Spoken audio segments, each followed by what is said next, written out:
Hola, ¿cómo están? Yo soy Carlos Vergara y el día de hoy te pregunto, ¿María es Madre de Dios? Vamos a comenzar. Uno de los temas de los cuales ya habíamos dicho hace algún tiempo que íbamos a hablar y no lo habíamos podido hacer era precisamente este en el que hablábamos sobre la Virgen María. Es un tema muy extenso que nos va a llevar muchos videos, pero el día de hoy vamos a comenzar a hablar de uno de los más importantes temas respecto de ella, que es el de la maternidad divina. ¿Y por qué es el más importante? Porque toda la importancia de María parte del hecho de que ella sea la madre de Cristo, la madre de Dios, ya que María es importante porque es la encargada de engendrar a Cristo para que Él venga y nos dé la salvación. De aquí va a partir toda la importancia de la Virgen María y por eso es el primer tema que vamos a ver, pero más adelante vamos a ver que respecto de la Virgen María existen muchos temas que también vamos a ir tratando en diferentes videos. Algo que es muy importante es que este tema genera mucho debate, mucha controversia entre los católicos y los protestantes, ya que los protestantes no reconocen la maternidad divina. Ellos dicen que es imposible que María sea la madre de Dios y por lo tanto no la reconocen en ese sentido. Los católicos desde los primeros tiempos de la existencia de la iglesia han reconocido a María como la Madre de Dios y a continuación vamos a ver por qué. Y es muy importante que nosotros entendamos algo. Si todos nosotros somos cristianos, incluyendo católicos y protestantes, es porque partimos de una creencia en Cristo y esta creencia en Cristo está principalmente fundada en la Biblia. De tal suerte que nosotros vamos a tener a la Biblia como la principal fuente de información para generar las creencias o para generar los dogmas o para generar las certezas que nosotros vamos teniendo respecto de los temas, de tal manera que las interpretaciones única y exclusivamente se van a dar dentro de la Biblia. Para esto vamos a comenzar recordando el prólogo del Evangelio de San Juan. San Juan dice en el capítulo 1, versículo 1 de su Evangelio, que es el prólogo a su Evangelio, dice, en el principio existía la palabra, o el verbo, o el logos, como lo quieran traducir. Entonces, en el principio existía el verbo, y el verbo estaba con Dios, y el verbo era Dios. Y luego continúa diciendo, y ese verbo que era Dios, que estaba con Dios, creó todo cuanto existe, y Dios creó a través de él todo lo que existe, de tal manera que estamos viendo que desde el principio ya aparece esta figura del verbo que vamos a tratar cuando veamos específicamente algunos temas sobre Jesús. Y más adelante en el versículo 14 continúa San Juan y dice, y el verbo se hizo hombre y habitó entre nosotros. Esta es la parte que nos está revelando que ese verbo realmente es Jesús. Por lo tanto, estamos diciendo que ese verbo se hizo hombre, o sea, se hizo Jesús y habitó entre nosotros. Aquí estamos hablando de cómo esa persona de la Trinidad, la segunda persona de la Trinidad, que es un tema del que vamos a hablar más adelante, viene a la tierra y se encarna en una persona que después va a ser Jesús, de tal manera que los primeros concilios de la iglesia van a definir que cuando viene a la tierra adquiere una naturaleza humana, pero conserva la naturaleza divina de ser Dios, de tal manera que Jesús es verdadero Dios y verdadero hombre. Sin embargo, esta no es la parte más relevante de este tema porque la vamos a tratar específicamente en otro video. Pero ya hemos dicho que Jesús es verdadero Dios y verdadero hombre. ¿Por qué? Porque nace con una naturaleza humana, tiene una apariencia humana, nace de una persona humana, tiene todas las funciones humanas, pero no pierde nunca su naturaleza divina y es verdadero Dios y verdadero hombre. ¿Qué quiere decir? Completamente Dios y completamente hombre. ¿Cómo lo sabemos esto? Por lo que acabamos de leer. Y el verbo se hizo hombre y habitó entre nosotros. ¿Qué quiere decir? El hacerse hombre implica que tiene una naturaleza humana, pero al decir el verbo se hizo hombre, y si habíamos dicho ya que el verbo era Dios, por lo tanto estamos diciendo entonces que ese verbo al hacerse hombre no pierde la naturaleza originaria que tenía de Dios, sino que al contrario la comparte. Es decir, las dos naturalezas existen en Jesús verdaderamente. No me voy a meter en terminología porque es muy específico lo que tenemos que hablar respecto de las dos naturalezas de Cristo que vamos a ver más adelante. Pero por ahora solo vamos a establecer que Jesús tiene ambas naturalezas. Ahora, si nosotros recurrimos nuevamente al credo, que es la profesión de fe, es decir, todo lo que los cristianos católicos estamos obligados a creer, vemos que dice que por nosotros los hombres y por nuestra salvación bajó del cielo y por obra del Espíritu Santo se encarnó de María la Virgen virgen y se hizo hombre. Aquí estamos teniendo otra vez el se hizo hombre del Evangelio de San Juan a través de encarnarse de María la Virgen. Y entonces aquí tenemos una primera idea. Y esta primera idea es que María es madre de Jesús. ¿Por qué? Porque ella es quien lo da a luz. ¿Cómo María queda embarazada? Bueno, ya lo sabemos por obra del Espíritu Santo y todo eso, que son elementos que vamos a ver más adelante cuando hablemos de la virginidad de María. Pero por ahora vamos a decir que es un hecho que Jesús es hijo de María. Por lo tanto, María es madre de Jesús, es madre de Cristo. Eso nos queda perfectamente claro y hasta aquí no existe ningún conflicto hablando con los protestantes. El conflicto es cuando decimos que María es madre de Dios. Ahora bien, ya se hablaba desde los primeros tiempos de la iglesia de que María era la madre de Dios. Hay quienes dicen que Orígenes es un teólogo muy importante en los primeros siglos de la era cristiana, de la iglesia, es el primero en hablar de la Virgen María. Sin embargo, no se conservan muchos de los escritos de Orígenes, a pesar de que son excelentes, se pierden y entonces por lo tanto no se tiene la referencia original al escrito de Orígenes. Sin embargo, hay personas posteriores, no muy lejos de Orígenes, que lo citan como el primero en hablar de María como la Madre de Dios. Pero vamos a ver que poco después ya hay otras personas que también hablan de esta maternidad divina y se van a referir a ella con el vocablo griego Theotokos, que quiere decir Teo, Dios, y Tokos, madre, madre de Dios. Vamos a ver que sigue siendo muy temprano el momento en el que se empieza a utilizar el término de Theotokos o Madre de Dios, siendo Dionisio de Alejandría en el año 250 en una epístola que le hace a alguien llamado Pablo de Samosata, que habla acerca de María como la Theotokos. Y vamos a ver que posteriormente se va a seguir utilizando este término de la Madre de Dios en otros santos como Atanasio de Alejandría y muchos otros más hasta el momento de la proclamación del dogma de la maternidad divina en el Concilio de Éfeso, del que vamos a hablar en un momento. Hay además, esto estamos hablando del siglo III, hay además un papiro encontrado en del mismo siglo III que utiliza una oración que todo el mundo conoce, que también llama a María Madre de Dios. Esta oración que dice: bajo tu amparo nos acogemos, Santa Madre de Dios, no desprecies las oraciones que te hacemos en nuestras necesidades, antes bien líbranos de todos los peligros, oh Virgen gloriosa y bendita.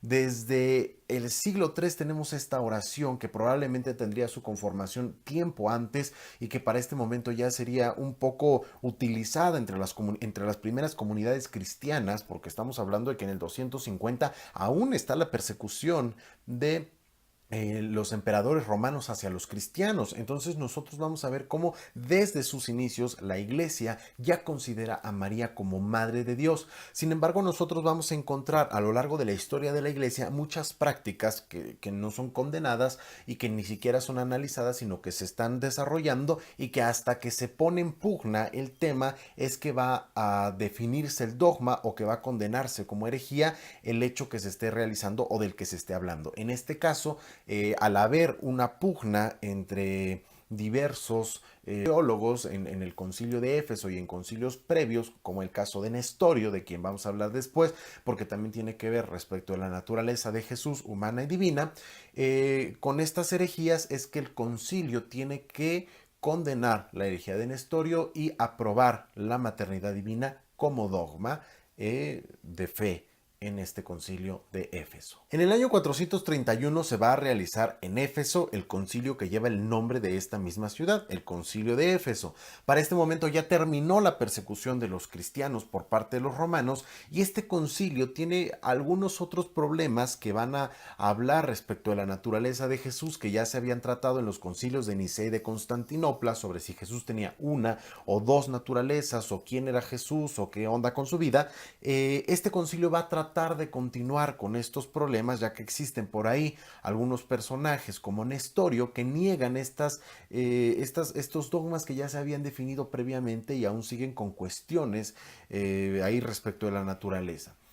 Y cuando se habla de esto, se mete dentro de la pugna el tema de María como Madre de Dios o únicamente como Madre de Cristo. Y entonces el concilio termina por condenar la herejía que decía que María no era Madre de Dios y termina por definir: Desde un comienzo, la Iglesia enseña que en Cristo hay una sola persona, la segunda persona de la Santísima Trinidad. María no es solo madre de la naturaleza, del cuerpo, pero también de la persona quien es Dios desde toda la eternidad. Cuando María dio a luz a Jesús, dio a luz en el tiempo a quien desde toda la eternidad era Dios.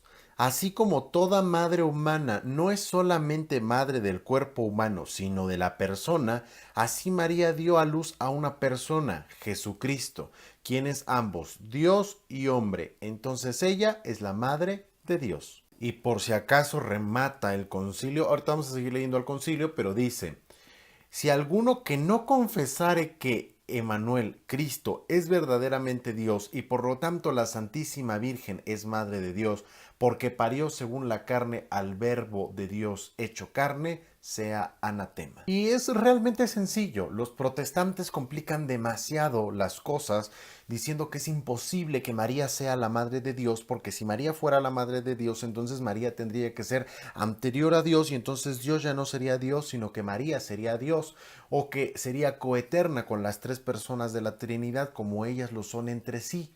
Y entonces ellos dicen que por este argumento irrefutable, además de todo, María no puede ser Madre de Dios. Sin embargo, nosotros nos damos cuenta de que las cosas no son así. Y esto que les acabo de leer es muy importante. Dice: cuando María dio a luz a Jesús, dio a luz en el tiempo a quien desde toda la eternidad era Dios. ¿Qué quiere decir? Primero que nada, la Iglesia no cree que María sea el origen de Dios. Dios existe por sí mismo, como ya lo habíamos hablado, y Él es completamente eterno, es completamente todopoderoso y es completamente todas las cosas que ya habíamos dicho anteriormente.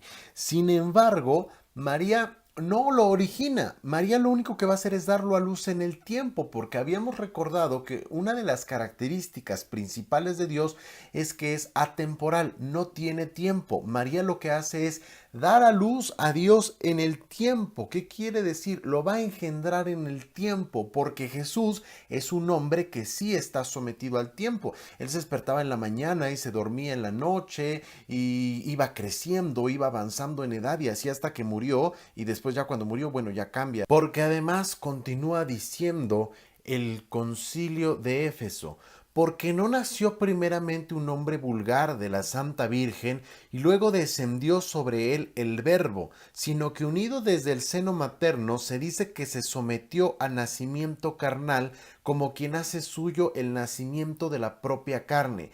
De esta manera los santos padres no tuvieron inconveniente en llamar Madre de Dios a la Santa Virgen. Y aquí vemos cómo está la coexistencia de estos dos dogmas, porque ya se había hablado entonces de que Jesús, desde el momento mismo de su concepción, había sido concebido como hombre, pero unido a la naturaleza divina.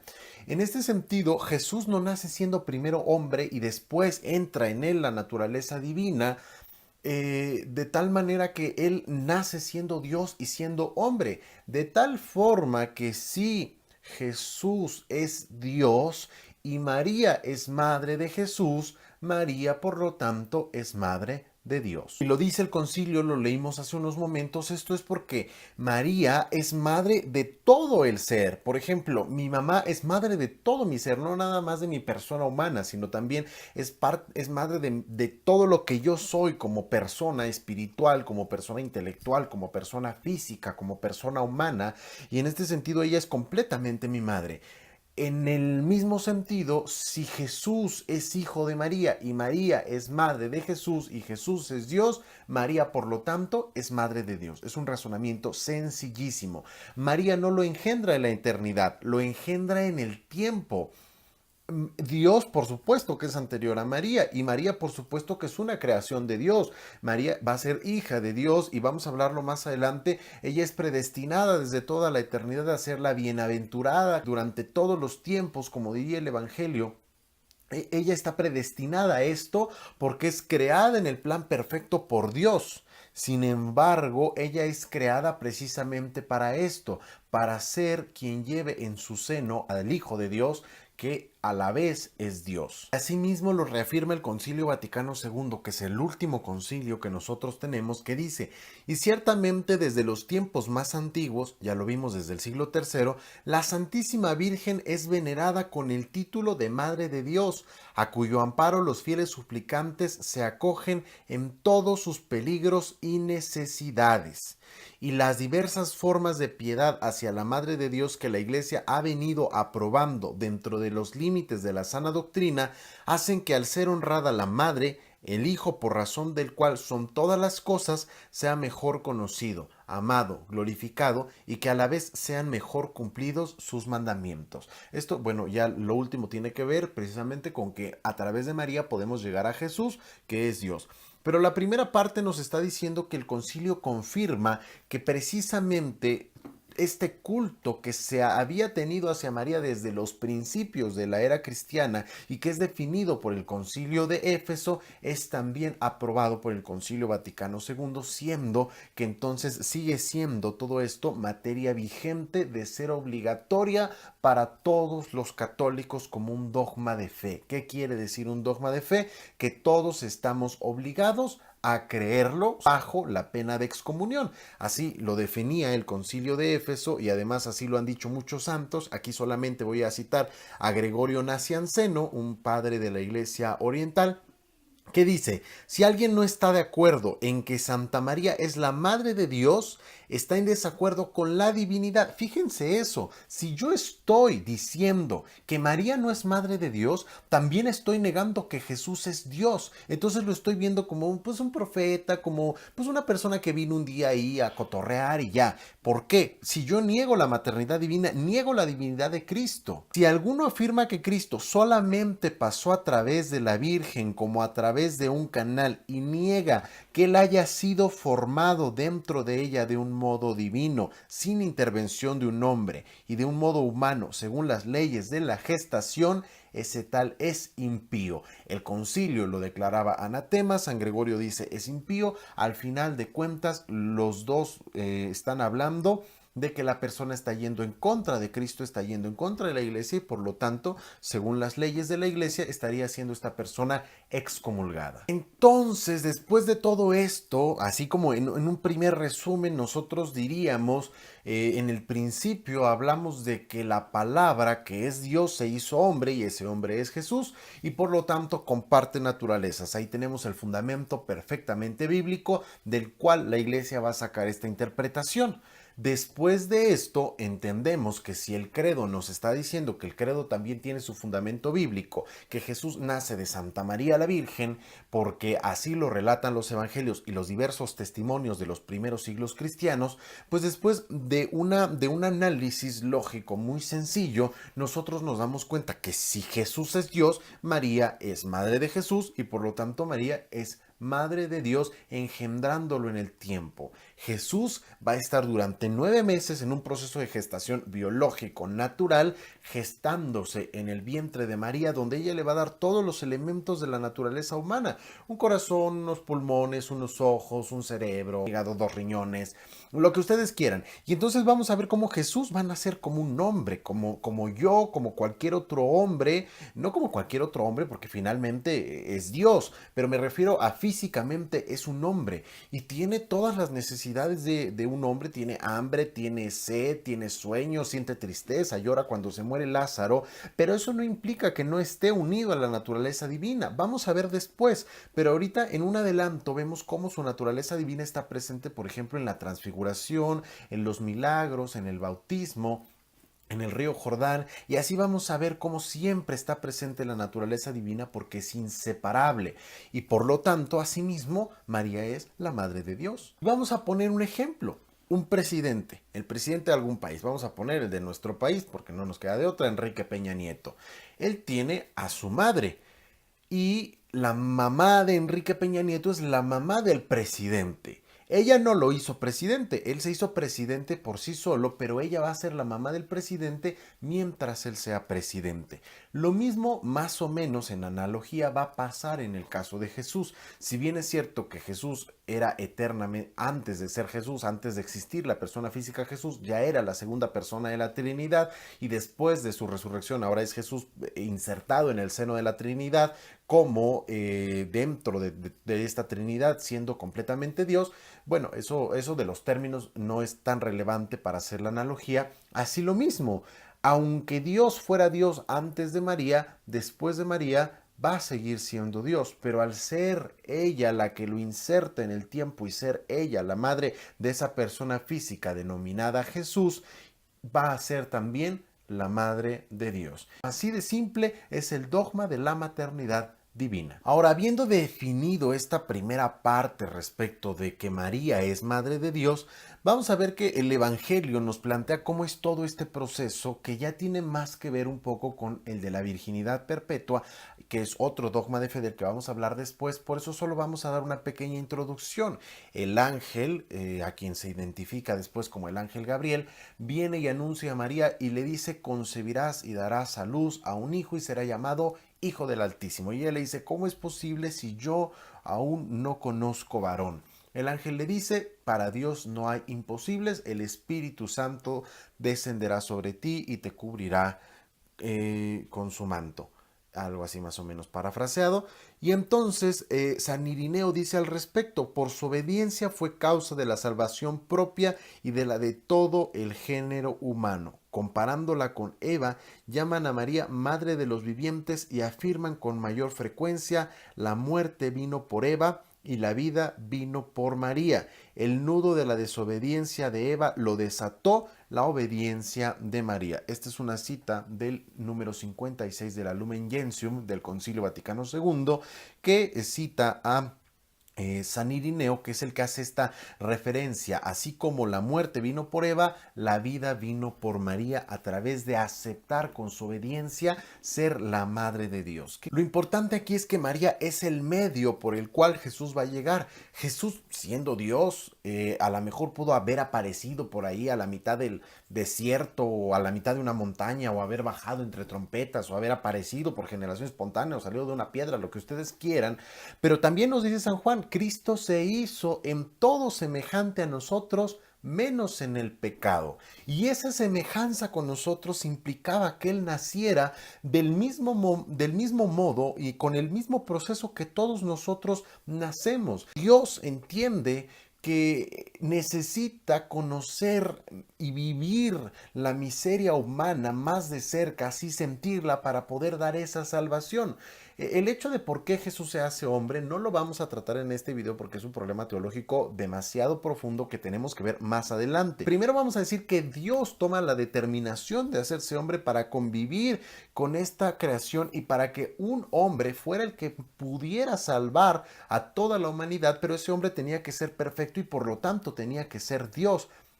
Entonces Jesús viene y va a utilizar todo el procedimiento natural que utiliza una persona, con la salvedad de que no va a ser por un hombre que se engendre a Jesús, sino por Dios. Porque si un hombre fuera el que engendrara a Jesús en María, entonces no sería hijo de Dios, sino sería hijo de ese hombre, que en este caso podría ser José. Necesitaba estar la intervención divina para que pudiera compartir naturalezas. Por la parte de María va a compartir la naturaleza humana y por la parte de Dios va a compartir la naturaleza divina, y de esa manera Jesús puede ser verdadero Dios y verdadero hombre, y puede ser el ser perfecto que dé la salvación. Y por ahí ya de un modo un poco más poético hablamos acerca de que normalmente vemos frases, imágenes o poemas que dicen: la madre es tan genial o es tan grande o es tan hermosa que hasta Dios quiso tener una, ¿no? Esta es una frase pues muy bonita que se dice el Día de las Madres o cosas por el estilo, pero bueno, no sé si vaya en ese sentido. Nosotros vamos a hablar un poco del sentido más teológico que poético,